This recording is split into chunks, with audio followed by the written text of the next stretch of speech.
Finally, a trip with no stress and no drama. That was the caption my sister Nicole posted 10 minutes ago. I stared at the photo of my parents raising champagne flutes in front of the Eiffel Tower, smiling like they didn't have a care in the world. Meanwhile, I was lying alone in the ICU at Mount Sinai, hooked up to machines and terrified. They hadn't just left me behind. They were celebrating it. The drama they were so happy to escape was me, fighting for my life. Before I tell you how I used that photo to bankrupt them while lying in a hospital bed, drop a comment and let me know where you're listening from and what time it is for you right now. I'd love to know who's part of our community. The door to my room flew open, hitting the stopper with a loud crack. It wasn't a nurse. It was Sarah, my best friend and the only person I had listed as an emergency contact. She looked like she had run all the way from her law firm, her blazer wrinkled and her eyes wide with terror. She didn't say hello. She just marched to the bed and grabbed my hand, squeezing it hard enough to ground me back in reality. I tried them, she said, her voice tight. I called your dad, your mom, even Nicole. Straight to voicemail. I think they blocked my number too. I closed my eyes. They're on vacation, Sarah. They said no drama. You're in the ICU, Madison. That qualifies as an exception to the no drama rule. Before we could spiral, the room grew colder. A neurosurgeon walked in, holding a tablet like a death warrant. He didn't waste time with bedside manner. He showed me the scan, a white mass pressing against my frontal lobe. A tumor. Massive. Aggressive. And it had to come out now. Then came the second blow, harder than the first. We need to operate immediately to relieve the intracranial pressure, the doctor said, his voice flat. But there's an administrative issue. Your health insurance lapsed 3 months ago. The policyholder stopped paying the premiums. My dad was the policyholder. To proceed, the doctor continued, we need a deposit. $125,000. The room spun. 125,000. He might as well have asked for $1 billion. I started to hyperventilate. I tried to explain that we didn't have money, that my family was struggling, that we were barely holding on. My father had drilled that script into my head for 4 years. We are a team, Madison. We are broke. We all have to sacrifice. I remembered the night I got into NYU. My father sat me down at the kitchen table, looking weary and broken. He held my hand and told me the business had failed, that the accounts were empty. He cried. He actually cried. He told me that if I wanted this degree, I had to earn every cent myself, because they couldn't give me a dime without losing the house. So I obeyed. That was the price of being in the family. I took the night shift at a diner. I coded freelance projects until my eyes burned and my fingers cramped. I skipped meals. I lived in a closet-sized room with no heat. I did it because I thought I was saving us. I thought my suffering was the rent I had to pay to be a good daughter. I don't have it, I whispered to the doctor.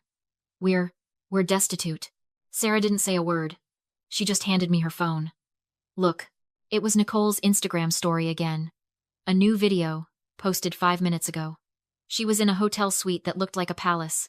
She was holding a large orange box. I watched, numb, as she untied the ribbon and pulled out a Hermes Birkin bag. Unboxing my baby, she squealed at the camera. Thank you, Daddy. Best graduation present ever. The bag cost $20,000. The suite cost $5,000 a night. The champagne on the table was vintage Dom. The air left my lungs. But this time, it wasn't fear. It was clarity. Hot, sharp, violent clarity. They weren't broke. They had never been broke. The poverty was a lie invented to turn me into a workhorse, while they funneled every spare dollar into Nicole's fantasy life. My tuition, my health insurance, my surgery. It wasn't missing. It was right there, hanging on my sister's arm in Paris. I looked at Sarah. The tears stopped. They have the money, I said, my voice sounding strange to my own ears. They just didn't want to spend it on me. The silence in the room was broken by the sound of heavy footsteps. A man stood in the doorway, leaning on a cane, but looking like he was ready to tear the building down with his bare hands. Grandpa Richard. He wasn't the cookie-baking type of grandfather. He was a retired corporate litigator who communicated mostly in grunts and legal threats. But when he saw me hooked up to the monitors, pale as a sheet, his expression cracked. He walked over, ignored the chair, and stood over me like a guard dog. Who did this? He asked. His voice was low, dangerous. It's a tumor, Grandpa, I said weakly. And I can't pay for the surgery. Dad said we're broke. Richard didn't look at me. He looked at Sarah. Broke? I sent Timothy $185,000 3 years ago. It was a UTMA trust, specifically for Madison's education and medical emergencies. The number hung in the air. 185,000. He told me the business failed, I whispered. He said the accounts were zeroed out. The business didn't fail. He liquidated it to buy a condo in Miami, Richard said, his face turning a terrifying shade of red. And that trust fund? He didn't have legal access to it for personal use. If that money is gone, he didn't spend it. He embezzled it. He pulled out his phone. He didn't call the police. He didn't scream. He opened his banking app. Timothy has been flashing that black card all over Europe, Richard said, his thumb hovering over the screen. He thinks he's a big shot. He forgets that he's just an authorized user on my account. I watched, mesmerized, as Richard navigated to the Manage Cards tab. He found the card labeled Timothy. Supplementary. He's at L'Ambroisie right now, Richard noted, looking at the pending transaction notification. A 3-star Michelin restaurant. The bill is €4,000. He tapped a single button. Lock card. Let's see him talk his way out of that, Richard muttered. It took less than 2 minutes. My phone on the bedside table lit up. It was Dad. Richard nodded at me. Answer it. Put it on speaker. I tapped the green icon. The background noise was chaotic. Dishes clattering, angry French voices, and my mother hissing in the background. Do something, Timothy. They're looking at us. Madison. My father's voice barked through the speaker. There was no hello. No, are you okay? Just panic masked as aggression. You need to call the bank. There's a glitch on the card. It's being declined. I have a waiter standing here waiting for payment. I'm in the hospital, Dad, I said. I have a brain tumor. I don't have time for your hypochondria, he snapped. I have a €4,000 tab and the card isn't working. Fix it. Call Grandpa. Tell him to authorize the charge. Now. He didn't ask if I was dying. He asked me to fix his credit limit so he didn't have to wash dishes in Paris. Grandpa Richard leaned over the phone. He didn't speak yet. He just signaled for Sarah to take over. He wanted them desperate. He wanted them cornered. And I realized, as I listened to my father sweat over a declined card, while I lay dying, that the man on the phone wasn't a parent. He was a parasite. And we were about to cut off the host. Sarah picked up the phone. She looked at me, her eyes hard and focused, then glanced at Grandpa Richard. He gave a single, sharp nod. The trap was primed. Sarah hit the speaker button. Her voice transformed instantly. Gone was the sharp, confident law student who had just threatened to sue the hospital. In her place was a terrified, weeping girl, her voice trembling with hysteria. Mr. Parker? She sobbed into the receiver. It's Sarah. Madison. She's unresponsive. The doctors are taking her in right now. I don't care about the doctors, Timothy screamed, his voice cracking with stress. I have a maitre d' threatening to call the gendarmerie. Fix the damn card. I can't fix the card, Sarah stammered, masterfully playing the part. But, Madison said something, before she lost consciousness. She knew you were stuck. She told me to release the emergency trust.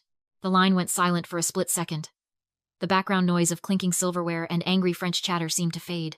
What trust? Timothy asked, his voice dropping an octave. The aggression was instantly replaced by a predatory sharpness. Grandpa Richard sent a separate fund. Sarah lied, the words spilling out fast and desperate. $200,000. It was supposed to be for funeral costs, if the surgery failed. But Madison wants you to have it now. She said you need to get home. It was the ultimate moral test. A good father would have asked about the funeral. A good father would have asked why his daughter was talking about dying. Timothy didn't ask. 200,000? He choked out.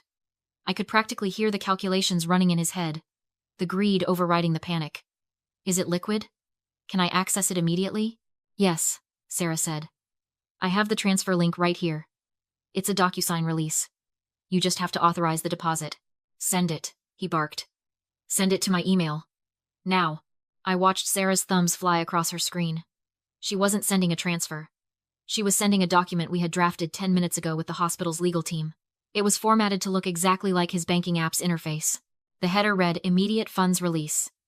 $200,000 in bold, comforting blue letters. But the text block beneath it, the fine print that required scrolling, was a binding promissory note. By signing, he wasn't receiving money. He was accepting full personal liability for my $125,000 surgery deposit and acknowledging the previous $185,000 theft as a personal debt, secured by a lien on his primary residence. Sent, Sarah whispered. I'm refreshing, Timothy snapped. I heard my mother in the background, her voice shrill. Is it enough? Can we pay for the hotel too? Shut up, Natalie. I'm handling it, Timothy yelled away from the phone. Then, Back to us. Okay. I see it. Quick release. Good. You have to scroll to the bottom and click I agree, Sarah instructed, her voice trembling with fake anxiety. Please hurry, Mr. Parker. The Wi-Fi in the hospital is spotty. I'm doing it. I'm doing it. I held my breath. The heart monitor beside me beeped steadily, counting down the seconds of his financial life.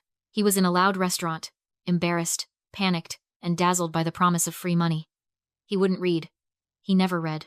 He was the kind of man who signed terms and conditions without a glance, because he believed he was too smart to be tricked. It's asking for a signature, he grunted. Just draw it with your finger, Sarah said. 3 seconds later, a distinct ping echoed from Sarah's laptop on the tray table. A green notification bar slid across the screen. Document executed. Done, Timothy yelled. Where's the money? The waiter is back. Sarah looked at me. A cold, satisfied smile touched her lips. She didn't hang up. She just muted the line. He signed, she said to Grandpa Richard. He just put the house up as collateral for your brain surgery. I closed my eyes, letting the relief wash over me. He thought he had just hit the jackpot. He didn't know he had just signed his own eviction notice. The victory lasted exactly 90 seconds. That was how long it took for the confirmation email to hit my father's inbox in Paris. Sarah showed me her screen first. The document was legally binding, time-stamped, and geotagged. Timothy Parker had not only assumed full responsibility for my medical bills, but he had also unknowingly confessed to the embezzlement of my trust fund by acknowledging it as a pre-existing personal debt attached to the lien. We had him. We had the money for the surgery. And we had the leverage to destroy him. Then, the screaming started. You little witch! Timothy's voice tore through the speakerphone, so loud it distorted. What is this? I just got an alert from the mortgage lender. Why is there a lien on my house? It's called a guarantee. Dad, I said, my voice gaining a fraction of strength. You signed it. You're paying for my surgery. And you're paying back every cent you stole from Grandpa. I'm not paying for anything, he shrieked. I'll sue you. I'll sue the hospital. Cancel it. Undo it right now. I can't undo it, Sarah said calmly. It's filed. If you try to fight it, you'll be arrested for fraud before your flight lands. There was a moment of silence on the other end. Not the silence of defeat, but the silence of a predator calculating a new angle. I should have known better than to think a contract would stop him. Narcissists don't feel shame. They feel threatened, and when they feel threatened, they don't retreat. They scorch the earth. Fine, Timothy said. His voice was suddenly terrifyingly calm. I'm the guarantor? That means I'm the one calling the shots on the medical care, doesn't it? The line went dead. What does he mean? Sarah asked, her brow furrowing. Before I could answer, the door to my room swung open again. This time, it wasn't a doctor. It was the hospital administrator. A woman in a severe gray suit, looking apologetic but firm. Behind her were 2 orderlies pushing a transport gurney. I'm sorry, the administrator told the neurosurgeon as he checked my IVs. You need to stop prepping. We have a stop work order. The surgeon froze. She's going into the OR in 20 minutes. Not anymore, she said, refusing to meet my eyes. We received a directive from the patient's legal guardian and financial guarantor, Mr. Timothy Parker. She lifted a clipboard. He issued a medical transfer order due to financial hardship. He's arranged an immediate transfer from Mount Sinai to City General. Sarah shot to her feet, blocking the bed. City General is underfunded. You can't move her, she has a brain tumor. He has the legal right, the administrator said quietly. He's the proxy. I understood the real reason immediately. This wasn't about saving me. It was accounting. If downgrading my care protected his house, my life became an acceptable expense. I turned to the surgeon, fighting panic. If I move, will I survive? His jaw tightened. She's unstable. Transport is extremely dangerous. Tell him, Sarah snapped. We have him on the line, the administrator said, placing a conference phone on the tray.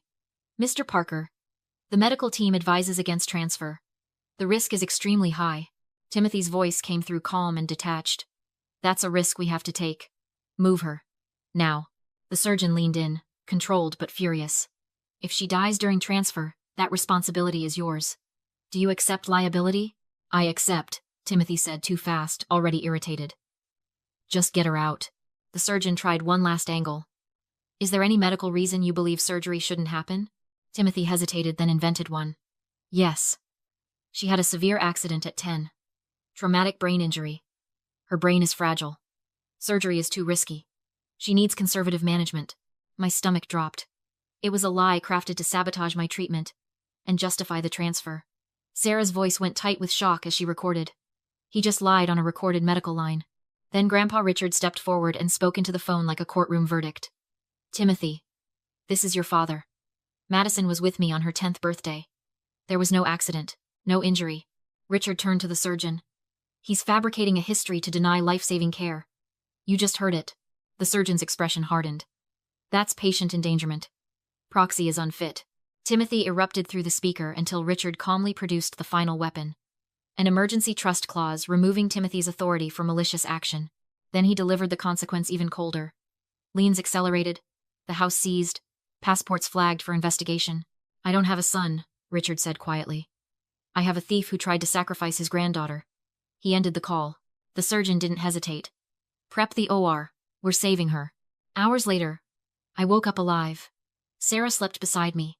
Grandpa Richard sat by the window, waiting. Welcome back, kid. The rest collapsed exactly as Richard promised, assets liquidated, investigations triggered, excuses exposed. Nicole tried to spin it online. Sarah posted receipts, timestamps, and the call transcript. The internet finished what the law started. 6 months later, I was gone from New York. Chicago felt clean.